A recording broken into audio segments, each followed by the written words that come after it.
Hey there and welcome to the Dave Does channel, and today I just want to talk about the recent announcement of Slayer, who are going to be coming out of retirement to play the Louder Than Life festival and the Chicago's Riot Fest. Now this was an interesting announcement, as the band had been really clear back in 2019 that they were retiring, and this was something that Kerry King was not a fan of. He obviously wanted to keep going while there was life and there was passion in the songs and the music, and he wanted to keep going, but it was something that Tom Araya did not want to do.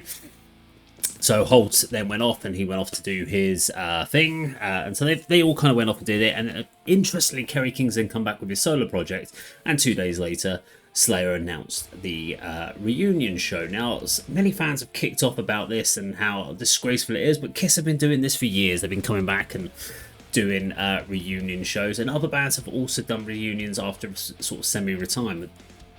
I'm not surprised by this in the slightest.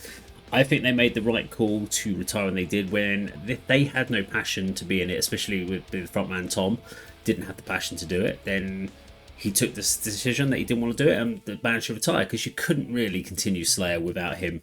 They have had replacements in the year with Paul Bostaph, and obviously with the passing of Jeff Hanneman, having to get Gary Holt in. So they have continued, but Slayer without Tom, and I think even Slayer without Kerry King, would just not work. So yeah, coming back, and I actually felt that this was almost something I talked about back on the channel with friends and stuff a few years back, when we talked about Slayer and retiring, and we talked about whether Megadeth and Metallica should really retire, because actually their output wasn't as good, their live shows weren't as good, and I said Slayer, they left when they were near the top of their game at the time. But coming back for a few festival shows means they suddenly get this massive bump.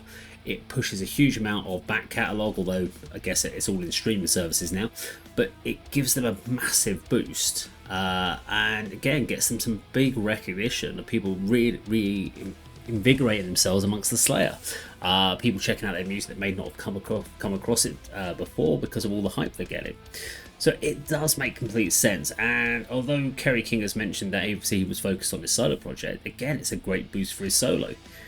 More people talk about it, more people talk about his solo work, and of course it's that element of Tom missing the stage, and I can't see it being a tour. I can't see them going back. I can't see them writing new music. I can see them becoming a legacy band that once a year pops back out and does the occasional festival circuit show, just to scratch that itch of playing a live festival crowd. And I don't see a problem with that, as long as they can deliver the goods. It's when they get to the point where they can no longer deliver those goods, that's where there's a problem. But while Slayer can do it, and they can do those shows great, I have no problem with them coming out of retirement to do these one-off occasional festival appearances, and I don't understand why anyone else would. Now, I'm intrigued to know what you think about this in the comments below. Was this something they'd planned years in advance? Was this something that in 2019 that they went out and said, well, let's retire now, keep the hype up, we'll use social media to keep the name batting around? Was the whole thing with Kerry King, what he's talking about with Tom Araya, having not spoken to him and not having a nice word to say? Seems odd that they're going to come back and play festival shows together if they can hardly speak to each other. Should Dave Lombardo have been brought back into the band? Or is there just too much bad blood within the band at this point? Let me know what you think in the comments down below. Thank you very much for watching. I'll see you on the video sometime very soon.